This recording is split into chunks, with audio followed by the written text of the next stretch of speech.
This is Making Memories at Randolph-Macon College. I'm Lynda Wright. Today is May the 5th, 2008, and today I'm here with Carroll LaHaye and Rachel Anderson. Thank you. I'm Carroll LaHaye, and I'm the women's basketball coach and director of physical education. And I'm Rachel Anderson, Professor Emeritus, retired in 2002 or 2000. I was here part-time for a couple of years, so I don't know when my official retirement was, probably 2000. And I'm just proud to be here today.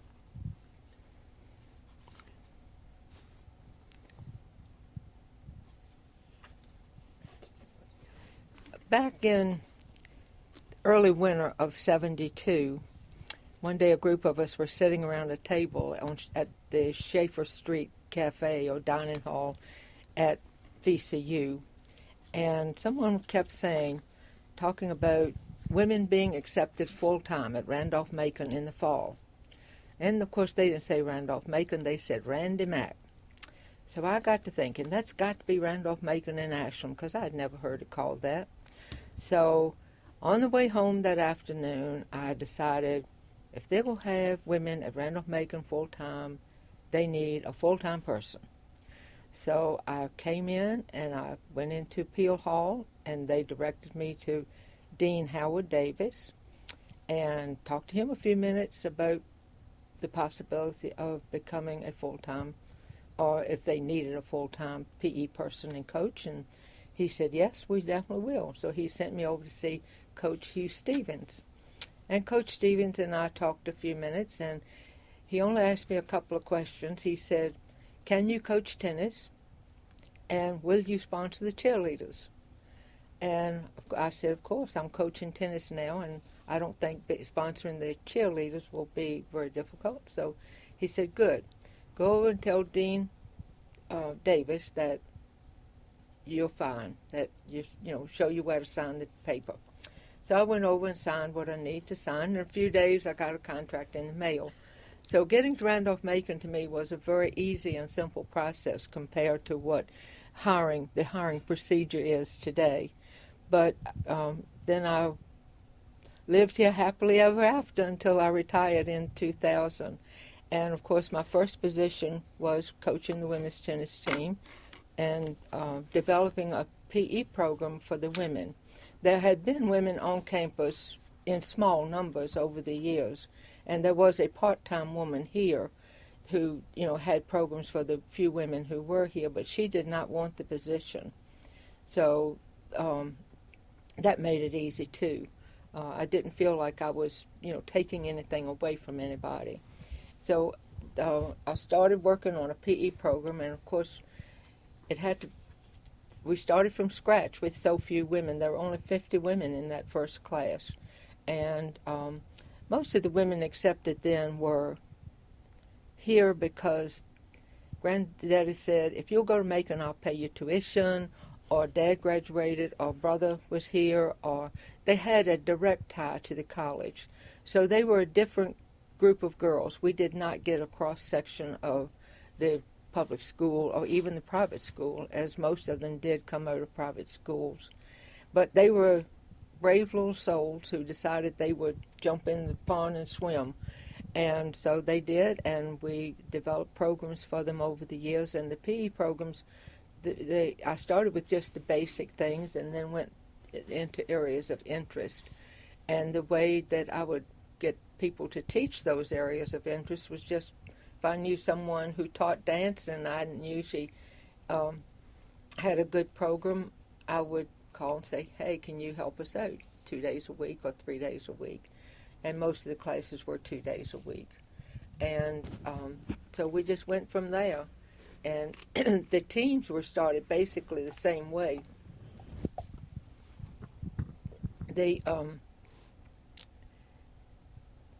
Some of the teams, like the specialized teams like lacrosse, there weren't enough girls who knew what lacrosse was and to even have an intramural program. But most of the varsity sports grew out of intramural interest because we had to know that we had enough women to field a team before we could start. And that brings up another funny topic for me. That first team, the first 7 or 8 years of tennis, and some of the other teams experienced these growing pains with their women too. They had no commitment, and it was very hard. Like if I had a tennis match and we were going to leave at noon and 3 people showed up, and then I'd go through the halls and find somebody. If anybody had a white tennis dress, I assumed they knew enough about tennis to play. So come on, play for us, because I didn't want to, continuously cancel matches, because then that didn't, then the next year I would have a really hard time putting a schedule together. And we played a lot of country club teams, which made it easy for us. And if we showed up with 5 people, they would accommodate us. And because we didn't have a conference then, we were just, having fun. And even after we got into a conference, we went down to one of our early ODAC experiences. It was a rainy weekend, and we were involved, doing very well in the tournament. And so we had been playing all day long, and it was well into the night, and you only had like 3 courts indoors, so it took forever to play in tournaments, so they had to play through the night. Well, at about 10 o'clock, it was time for my number 1 doubles team to go on the court, and I started looking for them, and I couldn't find them. And then finally, one of the girls just looked at me and said, "Coach, they went home at 8 o'clock. And now I had been on another court involved with, the girl who was out there, and they didn't even come and tell me they were gone. But back then, we drove our own cars. So they just decided, well, it's time to go home. It was one of the big dance weekends. So that was more important than the tournament. So they came home. But we made it through those years, and you can see how far our programs have come over the years.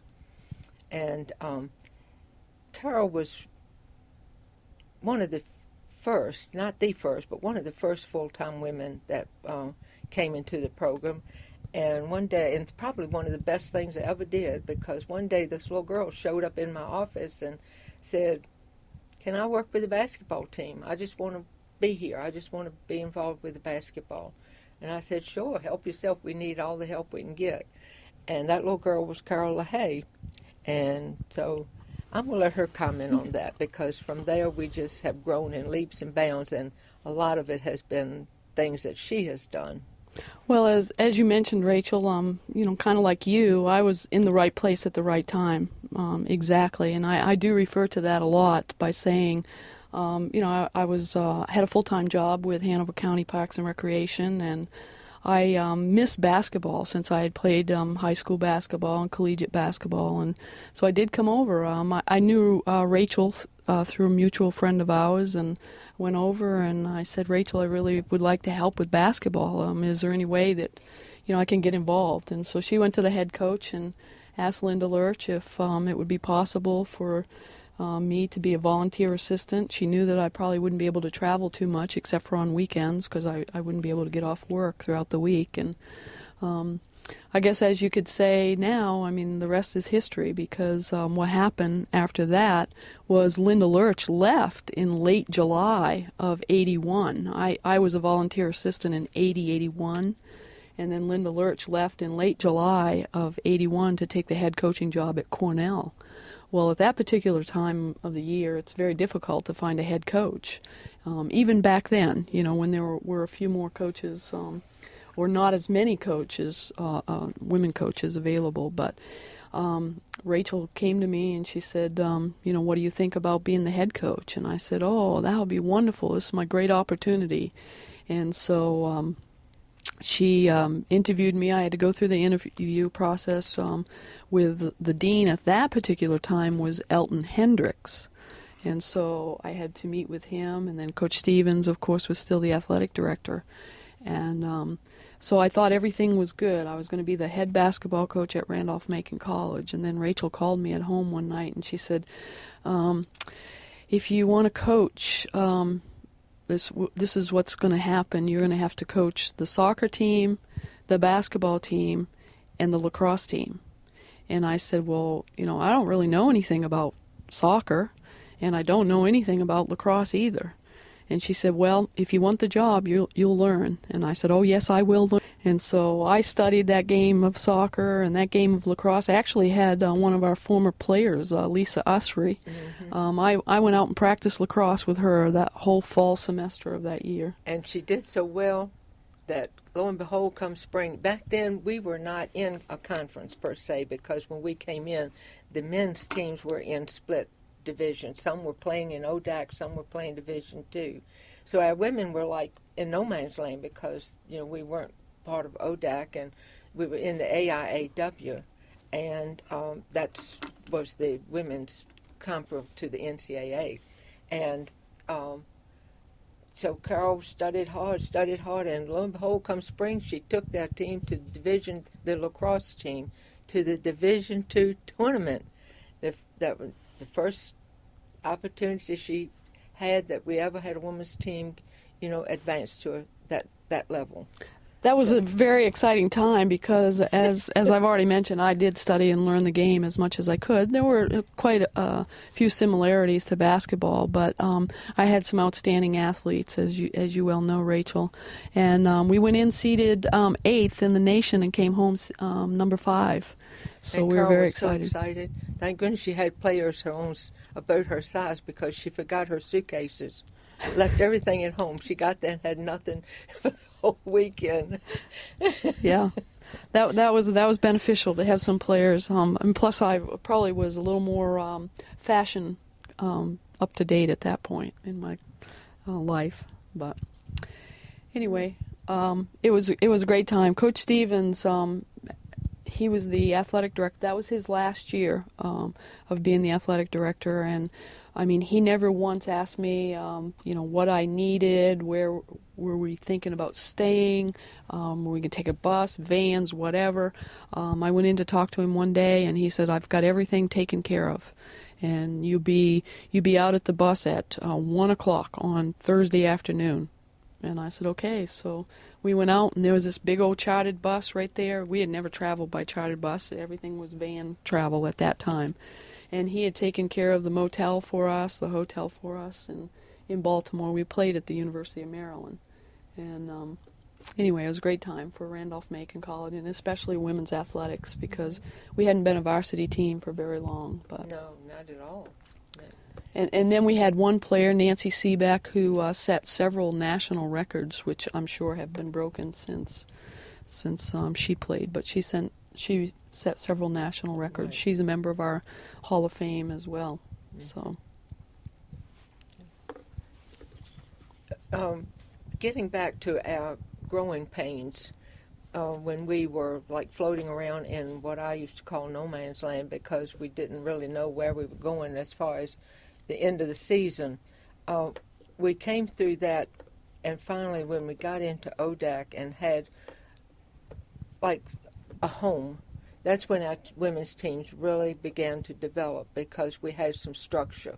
Before then, it was really, we were out of our league, because we had to play teams that were not, comparable to our level. But when we got into ODAC, then we were equal as far as opportunities. At the time, we didn't have the strength in the women athlete, or the woman athlete, but that grew as we were able to. Like Carol said, she was coaching soccer, basketball, and lacrosse, and that didn't leave any time for recruiting. So as we were able to work that through the administration and reduce the coaching load, each of the coaches were then able to get out and recruit players. And another thing, Carol was one of the last coaches hired as faculty, and that meant she had to teach, because as a faculty member she had to teach at least 2 classes a week, and so that meant, more time. She couldn't get leave to go recruit. But as the administration was able to budget for the women's programs, I think it all happened so fast that I don't know that they had thought through it financially, because some of our women's programs did at the beginning suffer from budget, but that didn't take long to sell.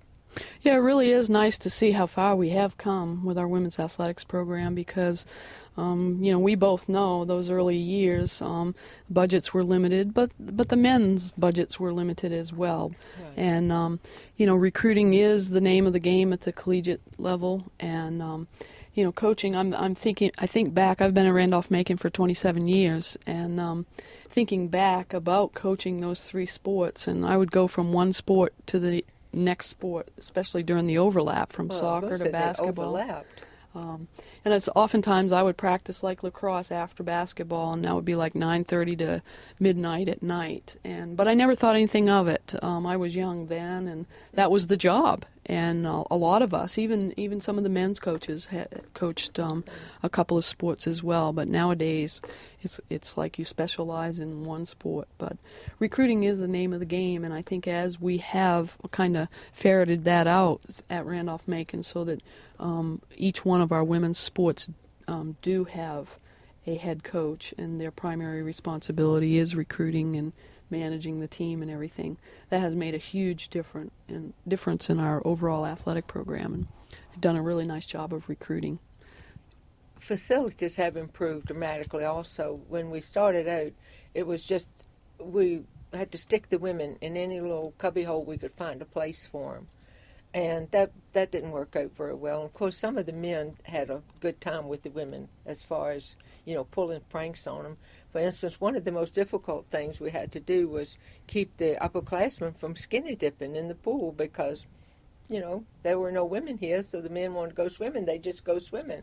And another thing that they had a habit of doing was walking from the locker room to the trainer's room with just a towel around them. Well, that got pretty embarrassing at times, but once the men accepted the women and the fact that they were here to stay, they developed a little more respect for them. And, of course, as the administration saw the need and was financially able to, provided better locker room facilities and that kind of thing for the women, which helped to get the programs separated better.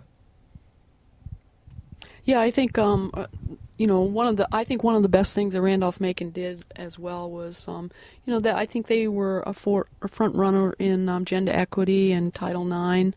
We had a committee that was responsible for making sure that we were addressing some of the issues that most or probably many women's teams faced as we were growing, and certainly at Randolph-Macon as well. But there were challenges, and I think that we all handled them well, and we do have some great facilities now, and that makes a difference. And but it has been interesting to see how things have changed through the years financially and Right. and likewise. Oh, when the women came to Macon, it was at the peak of the Title IX. That was the hot topic then, Title IX. And I did some hard and long thinking about how I was going to approach the beginning and the developing of the teams. And I saw myself walking into a very well-established program as far as the men's programs were concerned. And I didn't want to make them feel threatened by coming in and beginning to wield the stick with Title IX. So I hope, of course, a lot of people saw me at that point as a do-nothing person because what I did with respect for the men coaches and the men's teams. And in the long run, what I think worked out to be best for the women's team, there were a lot of young women on the campus at the time that just didn't think I moved fast enough and spoke loud enough, but I didn't feel like I needed to. I think the Randolph-Macon community had shown me that given time that it would work out, and it did. And I hope some of those younger athletes realize that now. Well, certainly I know I do, Rachel. I thank you for everything you've done, but I think that without your influence, your early influence in terms of how to approach adding those sports and what those sports needed, I think has made the programs what they are today. And it's nice. I hope somebody does understand exactly what you went through to get some of those programs going, because she did really go. Well, for all those years I was here by myself, I didn't feel intimidated at all, but it was constantly, I knew there were so many things that should be going on that weren't, because I was only one person.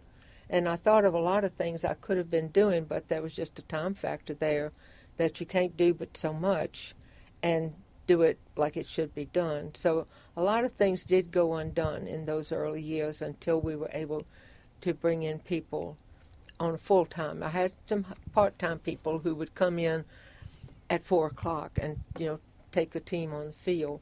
But it wasn't like having somebody in the office with me to help me develop things. So, again, we moved slow, but it got there. Well, and there were very successful men coaching at the college at that time, so I think that the part-time women coaches that you had, whether they be male coaches of women's teams or women coaches of women's teams, but I think that all of us respected those male coaches, and we tried to learn from them, and again, I think that some of that has carried over to the success of our programs today. But I know we had good relationships as colleagues, and we had a lot of respect for what the men's programs had accomplished, and trying to copy them and be all that we could be, so that the men in the college could be proud of the developing women's athletic program. I think has come a long way.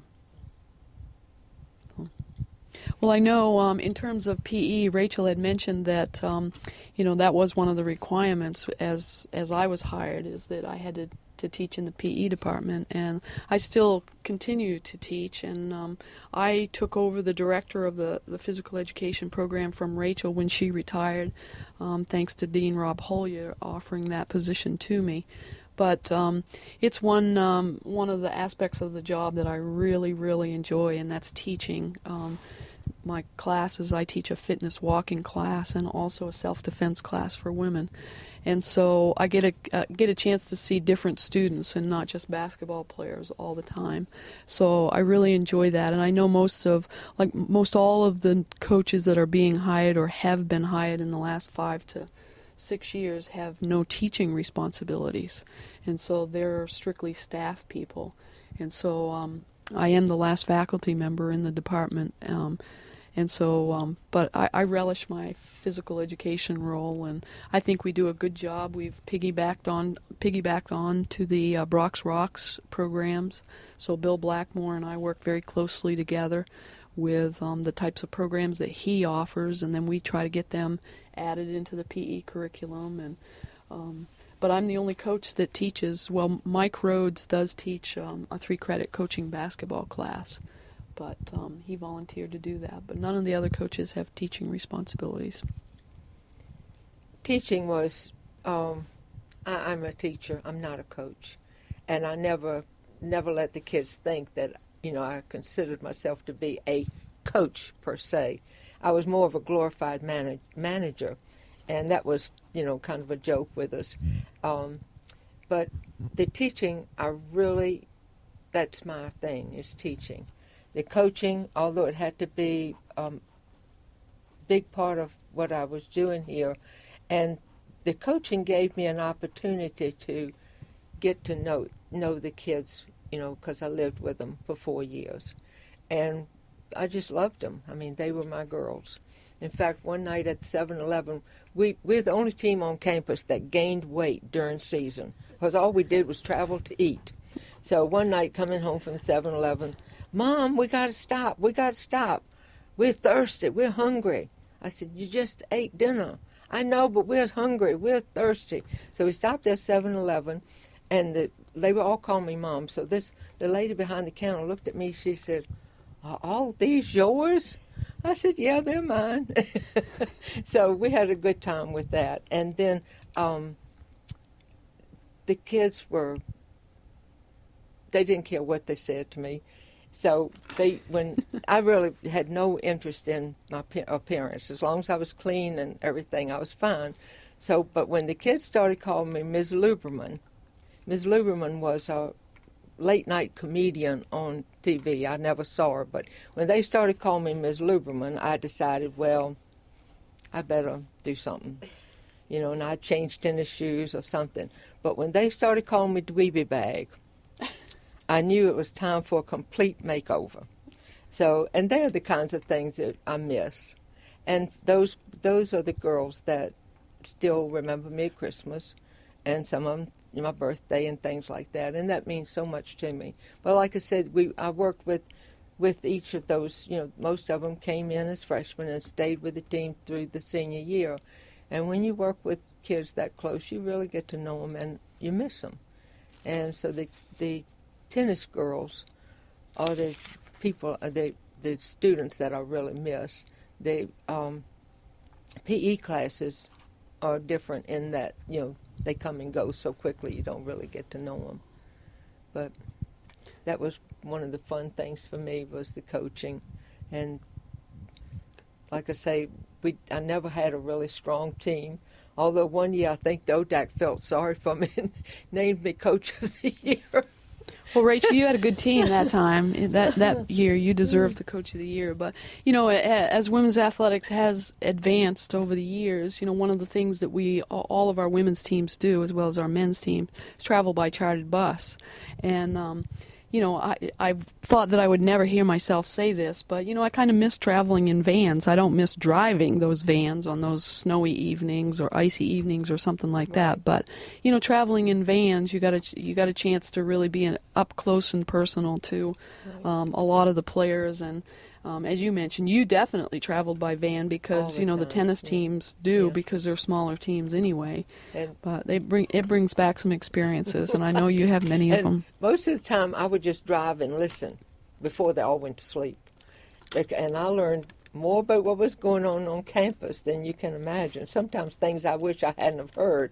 But that, like Carroll said, that was just part of it. And it got to the point I really, as I got older, driving the van, that's one of the reasons I asked to get out of the coaching, was because we would leave school 11:30, 11 o'clock, drive to Roanoke, and I'd do the driving, play a match, which, tennis takes forever. You can't really tell how long it's going to take. At 6 o'clock, we'd eat dinner, or around 6 by the time we'd finish the match. And then we had to get in the van and drive back to Randolph-Macon. Well, it had gotten to the point that I really, here I am coming up the road at midnight, and all the girls asleep in the van, and it worried me to the point that I thought I didn't feel comfortable, and so I was afraid that it was time for me to give up coaching. So we were able to work that out. And yeah, definitely some of the things that have been added to women's athletics, as well as men for that matter, is the travel by chartered bus by the teams, and that makes a big difference in terms of safety. But it does take away some of your personal relationships with the players, and I think players back then they weren't afraid to tell us coaches what was happening on campus. No, I think kids are a little more secretive now than they were back then, so they didn't mind dropping names and telling you what happened the night before and all of that. And I think now players are afraid they're going to get in trouble, or that they're going to get somebody else in trouble and all that, so they're not as forthcoming with the information. But there have been some changes overall in lots of different areas. But I know one of the things that Rachel mentioned earlier about us joining the ODAC, and I know we competed in the AIAW, as she mentioned, when I first came here, and in 81, 82, that's when the college had to take their women's program and decide whether they were going to play in the AIAW or the NCAA. And, we followed suit with our men's program. And at the time, our men's program was competing at Division II. And so we had to follow suit with them. And the women had no business competing at Division II. And so we were competing against schools that had been Division II and had been very successful at Division II.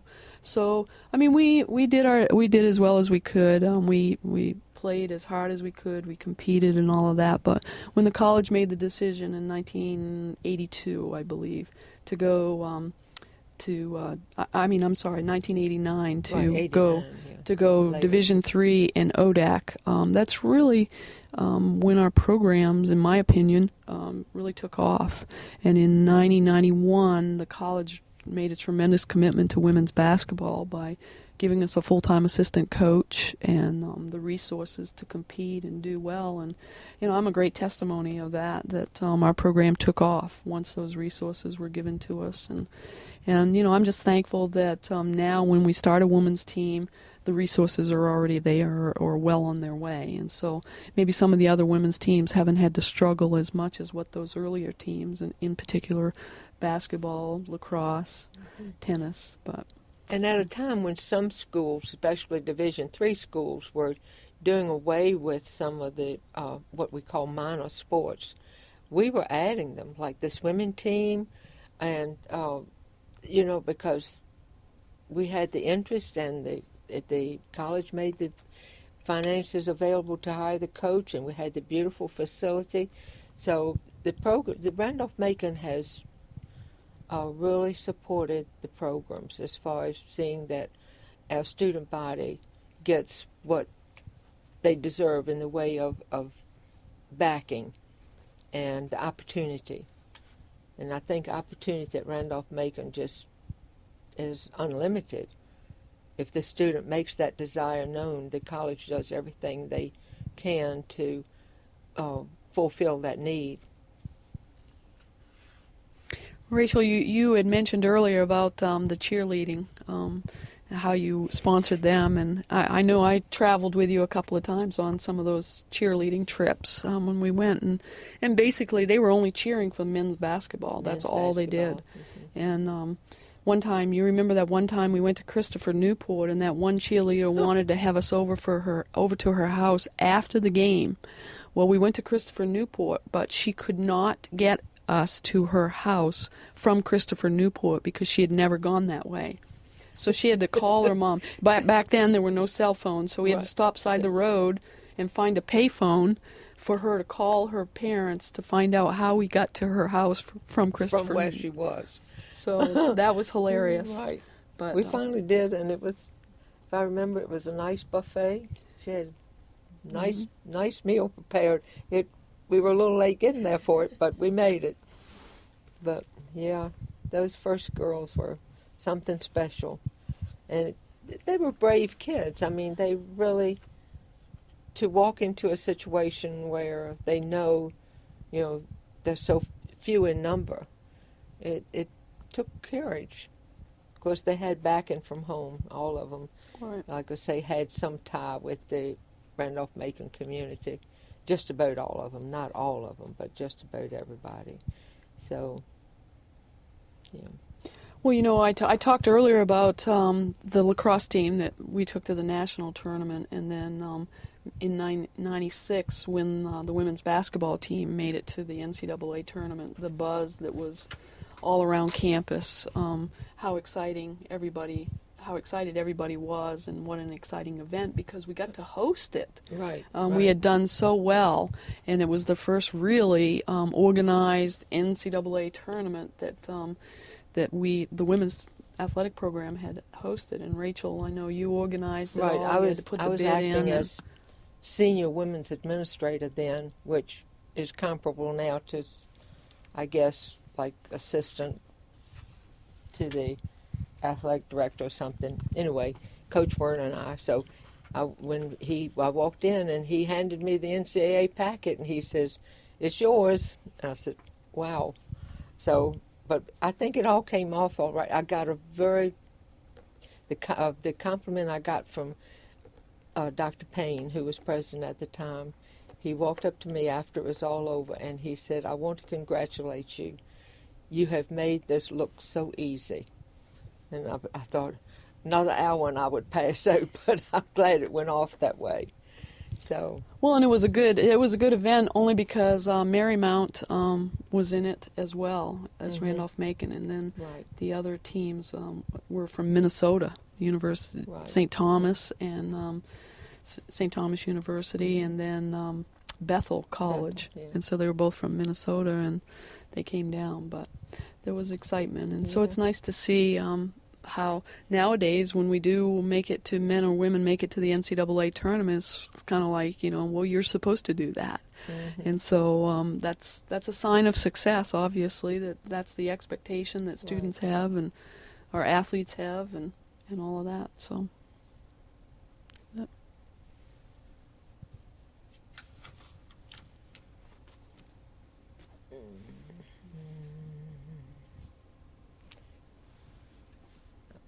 I'm trying to look over these questions and make sure we've covered everything that I guess I'm looking back up here at the beginning of this, role models on campus. When I came, the only other woman here was the librarian, so I really didn't have a whole lot in common to, for her to act as a role model for me, although she did. She was, just a very strong person and just well organized and knew exactly what she was doing, and I thought, And then, of course, Coach Stevens, I guess, was the person who really helped me along and get me started in the right direction. He, again, was one of these people that he got there at daybreak and stayed until midnight. And he was always there if you needed him. He was always in his office or on the baseball field. But he was there and was just so calm and easygoing, and you weren't intimidated by him, and he made me comfortable and made those first years a lot easier than they could have been had it been a different type of personality in that position. But I guess Coach Stevens would be the person that I would attribute my getting my foot in the right direction. Well, and I have to say that you were my role model and my mentor, Rachel. I came from a very small school in Maine, the University of Maine at Machias, and my college coach was also my volleyball and basketball coach, and she was a very strong woman, so she was a great role model for me as well. She was a little more assertive and a little more aggressive than what you are, so I think maybe I've mellowed out. Maybe I've had a little bit of some personality from her as well as you, but I think your style of management, your leadership was very important to me in my early years, and so you were my role model and mentor, certainly during my early years at Randolph-Macon. Well, thank you, Carroll, because programs, the director of the programs is like any other position. Your program is only as strong as the people you're able to bring in to do what needs to be done in those programs. And I'm thankful for people like yourself who was able to come in and pick up where my capabilities cut off, because I certainly couldn't have coached women's basketball. So I'm just thankful that I had good people come in, and because that's what makes the difference. It's not what I did, it's just the fact that I was able to find the right people for the job that needed to be done. Well, and I think that's where our women's athletic program is today. We've got a lot of young, up-and-coming coaches, and I think they have. We've laid the foundation for them, so now it's their time to shine. So we do wish them all the best. And I can see a lot of changes. As I came through, the programs were very laid back. There was no, there's no gotta win type thing. But now I can see, but just as I was, thinking about retiring and did retire, I could see that there was more emphasis put on performance, and Carroll may not want me to mention this, but I remember we had a athletic director who was here only for 1 year, and he called Carroll in one day and said, Coach LaHaye, you've got to turn this team around, or we'll have to, I can't remember the exact wording, but he as much as said, you've got a year to turn this team around. Well, 2 years later, I wanted to call him so bad and say, are you coming to watch the NCAA game? Because he just didn't have the patience to wait for the team that she had to mature to the point they were, really able to compete at the level he wanted them to. But anyway, I could see that there was a lot of things changing, a lot more emphasis put on performance, and a lot more responsibility for the individual coach to see that that was done. Yeah. Oh. Thank you so much, Carroll LaHaye and Rachel Anderson, for your memories of the early years of women's athletics at Randolph-Macon. Thank you.